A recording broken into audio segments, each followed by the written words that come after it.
Hi guys, welcome back. Ito tayo ngayon. Sa kotse naman tayo mag-vlog today. Well, I think based on my last vlog, so alam na niyo kung what we are going to be talking about. I am now on my new used Nissan Terra.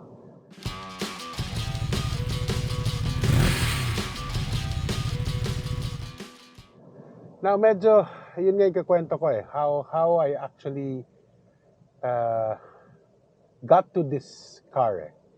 No? So this year, we've decided, mga middle of this year, decided na yung my Ford Ranger, which is a 2011 model, medyo tumatanda na, kailangan ng palitan. So, okay. So, we decided that. So, I still wanted to get a pickup truck. Yun pa rin yung nasa isip ko na gusto kong car. For one, I like being able to put a lot of stuff in the back. Kumaga, may utility purpose. Especially kung nagmumotor ka, kung may kailangan, may nangyari, sana lang wala, nandyan yung pickup kung kailangan mong bit-bitin yung motor. No? So, I've always toyed upon that. Pero, ang biggest complaint, now that my kids are, well, I don't have kids, I have adults already in the family. The pickup is just not comfortable kahit ano pang pickup siya. So, we've tried different one. Umupo kami, pinuntahan namin. Medyo ano na talaga, masikip na lalo na kung sa biyahe. Mahilig din kami magbiyahe. So, mahirap yung magsisiksikan kami sa pickup or we use my wife's CRV. Pero minsan maraming gamit Minsan marami kaming dalang gamit. So, naalanganin din sa CRV. So, we wanted to get a bigger car that will fit us more comfortably. So yun na, pumasok na yung notion na, okay, baka time to get a 7-seater na SUV. Being a Ford guy, ang mga pumasok sa akin is, should I get an Explorer? Kasi nung college ako, my first car when I was in college was a Ford Explorer. So I made research, I called friends who actually owned the Ford Explorer. So, yung may mga concern siya, pero overall, masaya naman siya sa car. So, I researched about the Explorer, and then I talked to another friend who was also interested. Siyempre, may mga concerns na nakikita namin sa internet. Yung steering and suspension. Tapos, kung may, parang meron pa siya nasabi, pag yung timing belt or something is nasa loob ng makina, pag may problema, mahirap palitan. So, napapaisip ako, our family, when we actually buy a car, mahina na 8 to 10 years ang kotse sa amin. So sabi ko, baka maging problema ko to. The next one I looked into is the Ford Everest. Now, why Ford Everest? Our family has owned 3 Everest. The first gen, the second gen, and the third gen. Lahat yan meron kami. The third gen is still being used by my sister until now. Generally, wala naman siyang mga issues. No? First and second gen, both 150,000, 160,000 miles, walang problem. We never encountered any problem. But the latest one that I was looking into, remember when I mentioned in my last vlog, what I was looking for is around the 2020 or newer. So yung mga 2020, ang concern ko is it's the new engine. They're now using the new 2-liter engine.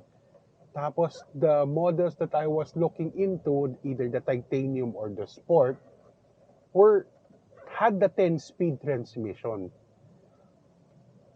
Ito na naman sa research ko, I remember I joined all these groups in Facebook. So, ang isa sa mga hindi ko nagustuhan, no, when I joined the groups, yung makikita mo mga post doon sa Everest group, it's always problems. As in, O ito na naman yung sa akin, pwede pa rescue, tumirik ako, ito nasira, paano paayos. It's always been like that. So sabi ko, parang ayoko nang mag-Everest Yung Terra Group naman, ang maganda, palagi ang tanong, anong maganda ikabit dito, saan ako makakabili ng ganito, parang puro accessories lang pinag-uusapan. So, very, very little about may mechanical issues or may problem. Now, remember, it was the Everest that I was looking into first. So the very first Everest I actually looked into na nagustuhan ko was I saw a 2020 Everest Titanium that was being sold for 1.36, 1.37 na sa mga ganon. Now, just to be clear, when I was buying this SUV, ang nasa isip kong budget was 1.3. No, yun yung sagad-sagad ko na 1.3. So sabi ko 1.36. Hindi na ako tumawad muna because I wasn't still very sure. I wanted to look at my options. 1.36 sabi ganun more or less. So sabi ko I'll push it a little bit baka pwede. Second is an ad I saw in Carousel for a 2021 or 2022 Everest Sport. Hindi pa rin ito yung na-facelift It was a gray Everest Sport and I liked it over the titanium because I like the look of the Sport na walang chrome. If you notice yung Ranger ko that the 2011 model na Ranger, it had chrome pero ang pinagawa ko, pinadi-chrome ko lahat and then I changed the wheels.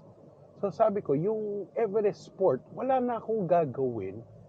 It had the look that I actually wanted already. No, yung itsura niya na walang chrome, ang linis. As in sobra na akong okay na to. I think I'm set na this. So I messaged. The person was asking 1.35 but this is a 2022 or 2021 model. Let me double check but it was fairly new, pretty low mileage. Tapos based on the quest nung tinanong ko yung seller, ano daw, siya daw yung owner. Okay, so I checked on that. Sabi ko, so saan ko pwede silipin? Kasi yung titanium that I was talking to, I was actually able to talk to the seller, pero hindi pala siya yung first owner. Second owner siya. But the car was very clean, very low mileage, casa maintained. To a point, yung rear seat niya, naka-plastic pa, yung mga ibang chrome parts na nandoon pa yung protective seal. So sabi ko, that was good. Now, I wanted to also check my other options. Kaya nga, I was looking into the Ford Everest na Sport. So, I kept on messaging the person. I even tried to call. Walang sagot. As in, ewan ko ba, bakit parang gusto ibenta pero ayaw ibenta? Ang hirap siya makontak. Tapos nakita ko rin yung ad niya sa Facebook. So, I also tried to message on Facebook. Ganun din, ang hirap sumagot, walang sagot. Then by the time he answered, he said, nandoon sa Pasig, park and sell, or it's one of those, park and, basta ganun. So sabi ko, sige, pupuntahan ko doon. So, wala na siyang mention how to look for him, wala. So pinuntahan ko na kasi hindi na siya sumasagot Pumunta ako, we looked at the whole parking garage, wala akong makitang Everest Sport ni isa. When I was there, I also tried to message him. Nandito na ako, sino pwede ko makausap, saan ko mahanap? Wala ring sagot. So pretty much I gave up on that Everest Sport. But my trips to all these mga used car lots is where I actually saw a few Terra. Sabi ko, ang ganda pala ng Terra. It's bigger than I thought. It's bigger in person than it actually is. Kala ko medyo maliit siya So sabi ko, baka masikipan kami. Pero it was surprisingly bigger. So doon na I started looking at Terra. But I actually haven't forgotten, baka ma-convince ko pa rin yung family or my wife to, baka pwede mag-pick up pa rin. So since I've already upped my budget to around 1.3, I'm actually able to buy a brand new either the Strada GLS Sport or I think the Isuzu D-Max LS, parang ganun model. They're both in the the 1.3. Ang kinagandahan lang ni Montero Sport, 1.3 something, but they'll give you a Vespa.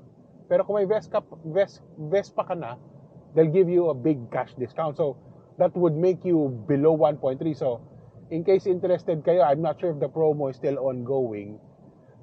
Please do drop by Mitsubishi Global. Look for Erwin. Check if that promo is still available. Malay mo, makakuha ka ng Vespa. Hindi ka na kailangan pumila. So, I was considering that if I was to buy a brand new na. So, for 1.3, either I get a used SUV or I get a brand new pickup. Wala na akong sakit na ulo. Wala na akong poproblemahin. Medyo mataas yung ginawa akong mga requirements ko if I'm buying used. One is, I'm dealing with the seller, not a dealer. It's as much as possible, low mileage, below 40,000 kung kaya. Must be 2020 or newer, and may CASA records. As in, at least, na-service ng CASA within the last 6 to 12 months at the minimum. So, yun yung mga nilagay kong requirements ko. So, back to the Everest Sport. So, talagang pinuntahan ko na, wala talaga. As in, kinuunta ko, wala. So, I was now looking at Terras. I had a few people that I was talking to. And then there was a 2021 Terra Sport the Terra VL limited edition. Once again, I fell in love with it. It was white. Because it was a limited edition, lahat ng chrome niya naka-blackout na, pati gulong naka-blackout na. Sabi ko, okay, this looks very interesting. The person was asking 1.35 ang asking niya. The concern was, hindi pa daw niya hawak yung papeles.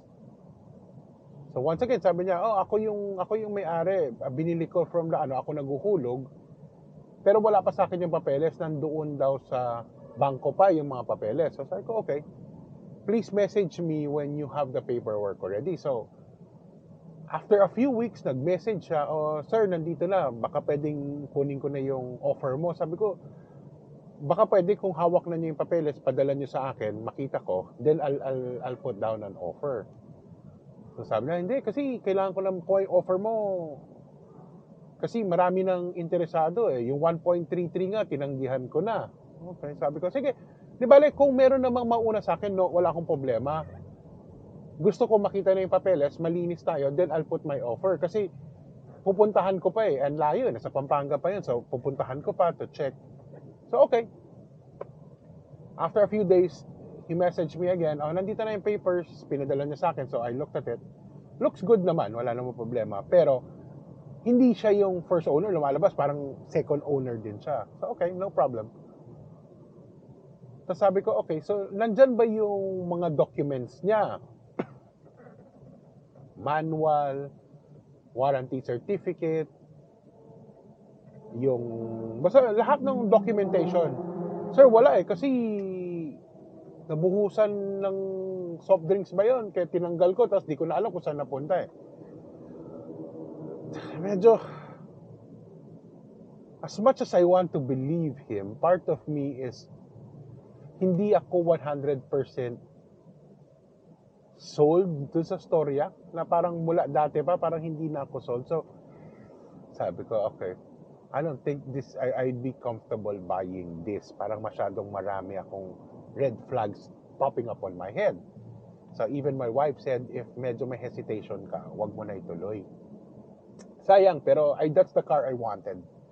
That was 1.3, 1.35, 1. Nasa ganun. Tawad. But I actually eventually sent an offer, alam ko 1.32. Actually, kinagat niya kaagad yun I wasn't expecting him to say yes to the 1.32 because he already told me at 1.33 he had offers that he had said no already. So medyo isa pang red flag yun sa akin Hindi man siya nagsabi na, sir, sige, kung ngayon mo kunin, kahit na mas mataas yung offer ko dito, bibigay ko sa'yo ng 1.32. medyo anuhin naman. Wala talagang he immediately said, okay, yes, 1.32. Okay. So medyo ano pa nga eh, naging red flag pa sa akin yun eh. It was after that when I asked about the manuals kasi go na ako dapat nun eh. That's when yung mga tanong ko, wala doon, wala yung manual, wala yung warranty booklet. So that's where I actually eventually said, okay, sige, let me put this on the side muna and let me look for other things. Now, while I was going through all my records na, kasi medyo nagigipit na ako eh. I sold the car already, tapos I had a lot of work, tapos nahihirapan na nga ako kasi ang daming time na wala akong car. I have to borrow car from my other family members. So medyo na ano na ako, pressure na that I needed another car. So I went through all my files. Yung mga na-message ko na and everything. This model, nakausap ko na pala to before. I asked where was the location sa anong viewing. The person who was selling this is from Santa Rosa. So natanong ko na pala, hindi ko lang siya napuntahan pa. I think the offer before was a little bit higher. I think it was closer to 1.3 yung offer, kaya hindi ko masyado pinapansin pa at that time. And then, while I was going through all the messages, nakita ko, the price of this was lowered. Binaba niya to 1.2. So, sabi ko, oh, pasok na sa budget, may matitipid pa ako. Now, if I wanted to actually do the limited edition look, which is just to remove all the chrome and black out the rims, I wouldn't even spend 20,000. So, if that's the case, once na sa mga 1.22 lang ako, imbes na 1.32 dun sa kabila, so that's 100,000 savings already. So sabi ko, sige, I'll schedule a visit to the owner of this Santa Rosa. Pagbaba ko pa lang, sabi ng wife ng seller, which is actually the actual owner of the car, oh, I know you. You're from One More Rep, right? Sabi ko, yes. So doon pa lang sabi ko, okay. These are my people. I think they're CrossFitters who have purchased stuff from One More Rep before. So sabi ko, yeah, okay.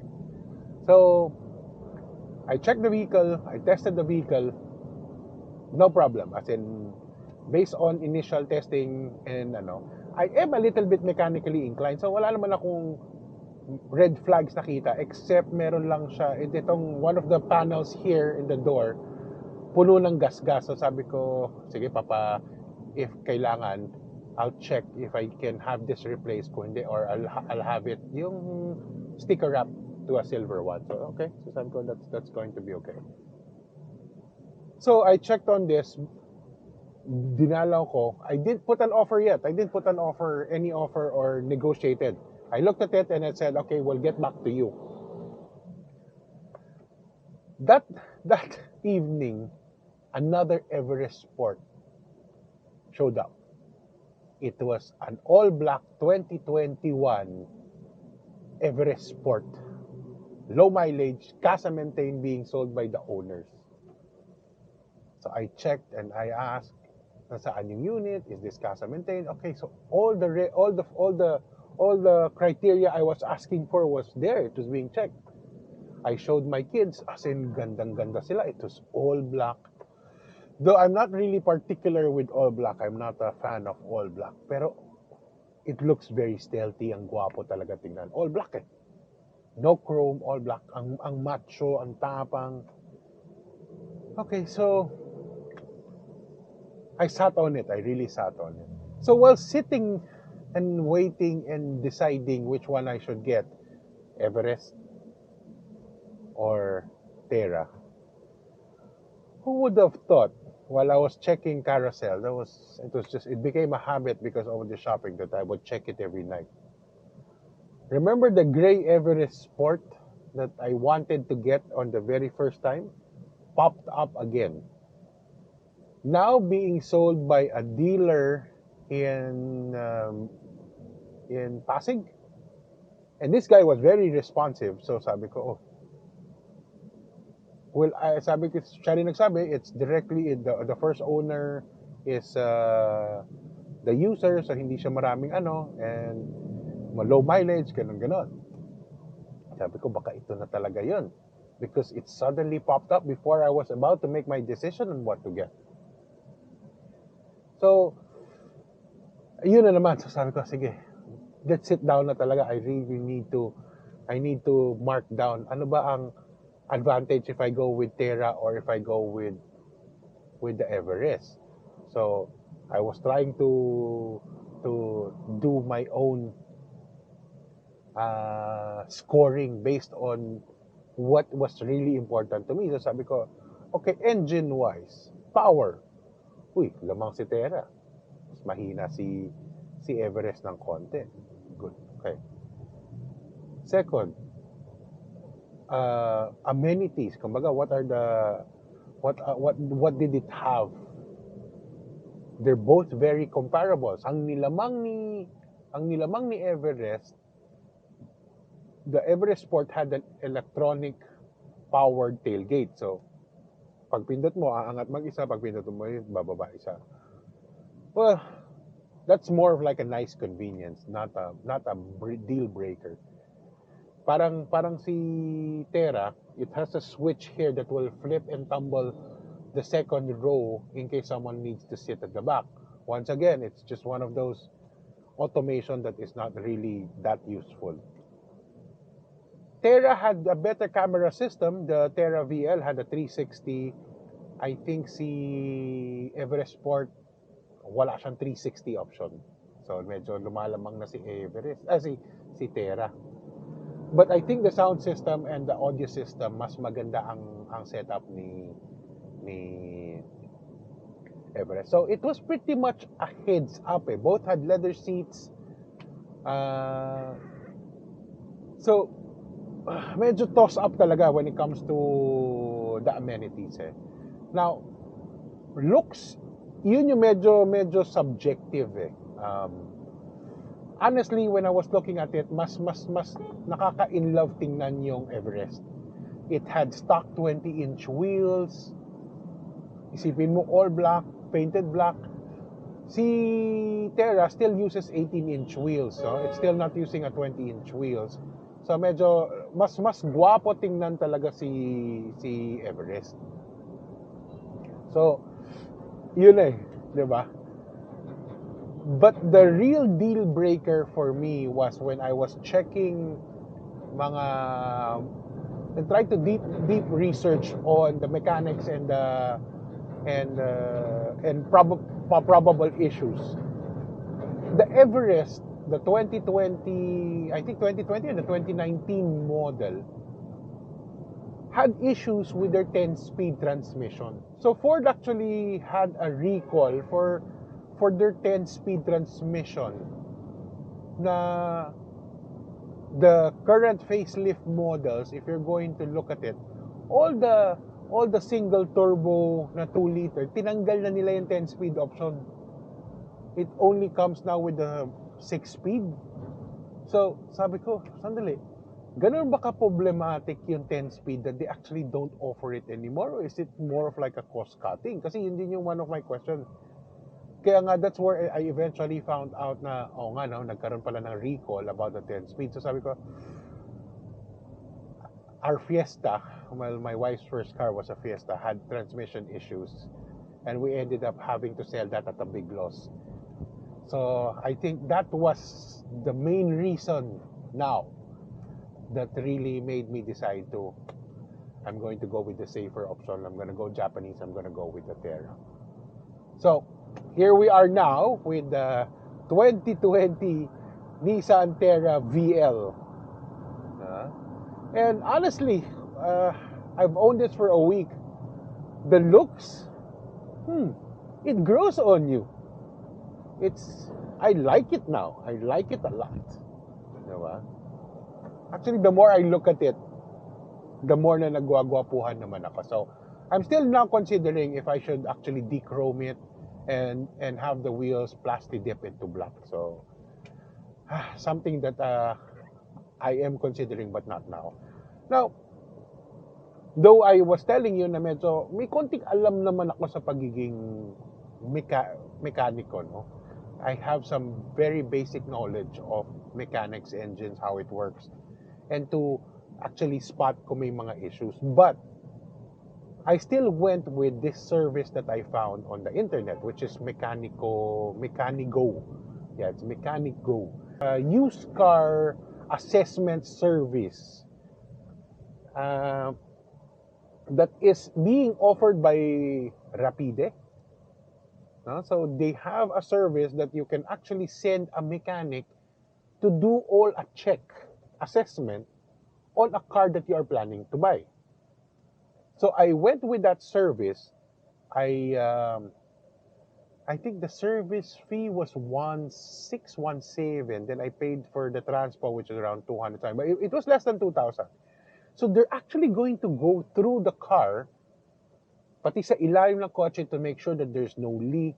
So they will try to diagnose the engine, the electronics, to make sure everything is working perfectly.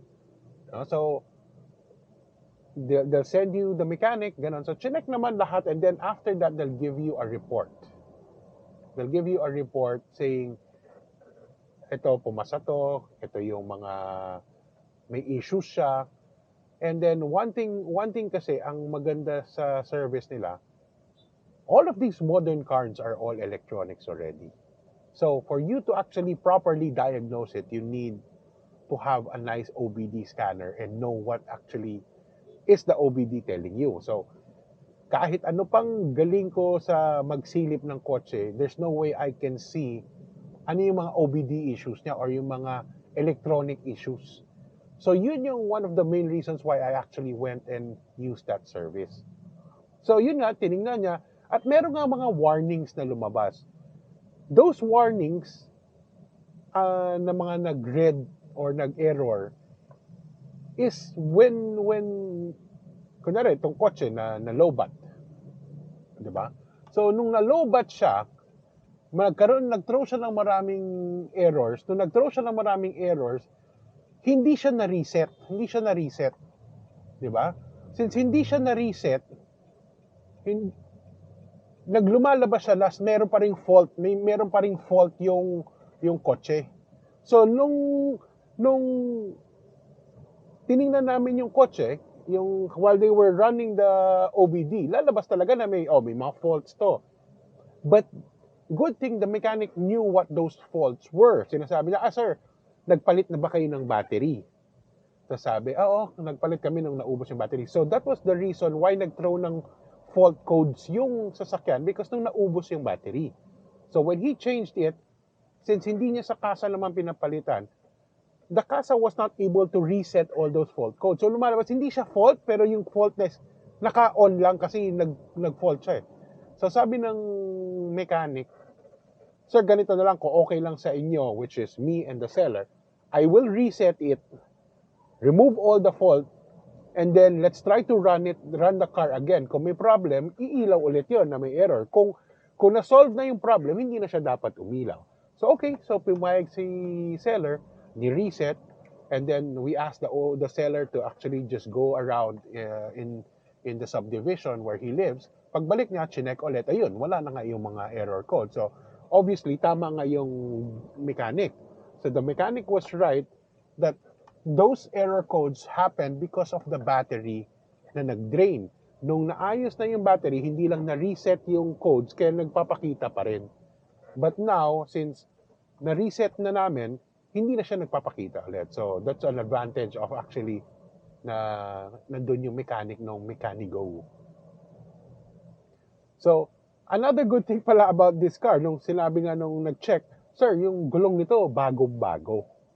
So, the owners actually replaced the tires very, very recent. So, that's also one problem that I don't have to be worried about in any time soon kasi pinalitan na niya ng bagong gulong. So, parang added plus pa. So, if you guys are planning to buy a used car and you are not very sure kahit na if you think the seller is trustworthy but you want to just make sure, baka pati yung seller hindi alam may problema yung kotse niya eh. Diba? I think it's so the best So the best is you drop Mechanic Go a line. I'll try to put the link here in the description. And then you can set an appointment for their mechanics to visit the car and do the inspection. Uh, they'll give you a report. Pero there's one thing though that the mechanic and Mechanigo will not tell you. They're not going to tell you whether to buy the car or not. They're just going to give you a report. You still have to make a decision if you want to buy the car or not.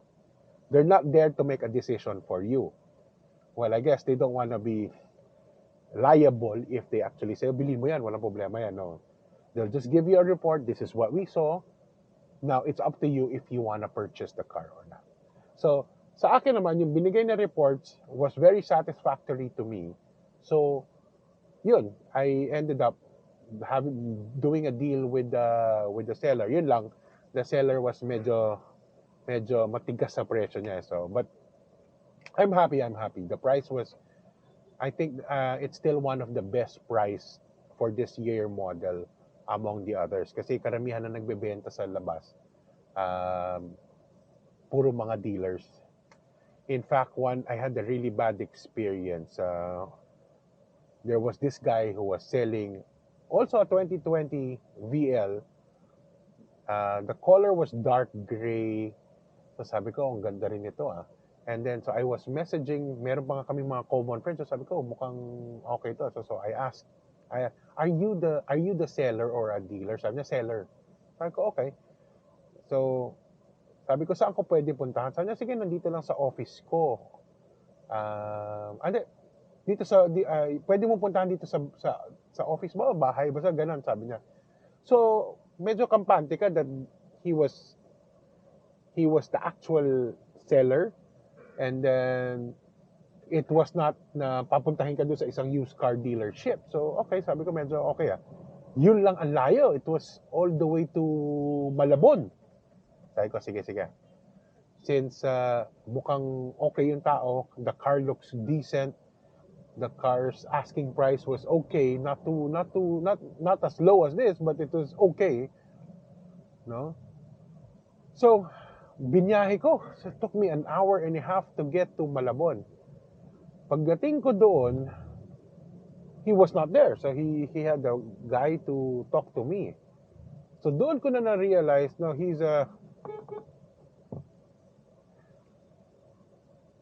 doon ko na-realize he is a buy and sell. He's not actually the owner of the car.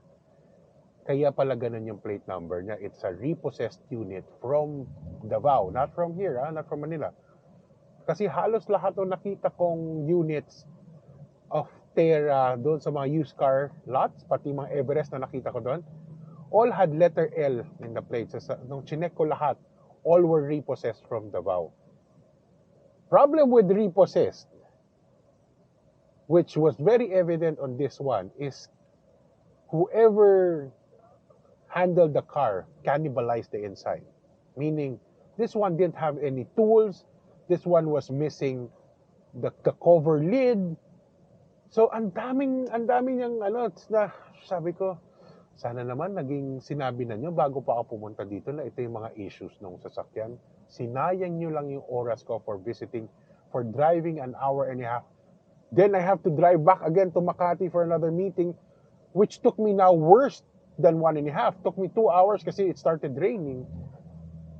Just to look at the car, now I thought was, according to the guy selling, he was the seller, he was the owner. No, dealer pala siya. Can't even tell me that the tools were missing, the cover was missing. So sabi ko, I don't even want to look at the car. I don't want to even look at the papers. Pag check ko, nasaan yung papeles? Wala ulit sa kanila yung papeles. It was still in Davao. Hindi pa nagki-clear. So sabi ko talagang, ay nako, why can't dealers just be honest and tell me you are a dealer? Para hindi na tayo magsayang ng oras. As if naman hindi malalaman na dealer ka pagdating doon. Ay nako, that's how other people do business. Wala na tayong magagawa dyan. But, so, guys, I do highly suggest if you are looking into a used car, for your extra peace of mind, go check out Mechanico Go. No? So you can actually have a mechanic go through the car, give you an assessment before you make your decision. Remember, Mechanico is not going to give you a decision whether to buy it or not. They're just going to give you the tools you need to hopefully make the right decision.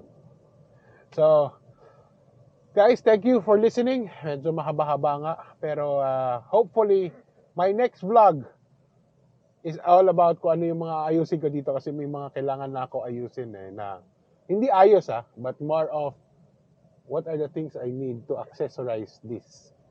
Na first thing I need to replace is of course the busina. Napakahina. So I'm also considering now is should I dechrome it and paint the wheels black. But so far I've already had them I already had our regular guy come to the house to do a buffing and ceramic coating it. So kasi yung kotse konti lang naman mga scratches. So ayun, kumintab na siya. And I also just came from Nissan. I had it serviced. I had the 30-month service done para it's still under warranty. So remember, this car has been serviced by Nissan ever since. So it is still under the warranty. So, eksakto, 30 months niya. So, dinala ko na rin doon. Mahal talaga magpa-service sa kasa. Yeah. The 30-month service is 10,901. So basically it's just change oil, engine flush, and brake cleaning. That's already 10,900. Ooh, sakit. Okay, bye. Okay, guys. Don't forget to like and subscribe. Bye.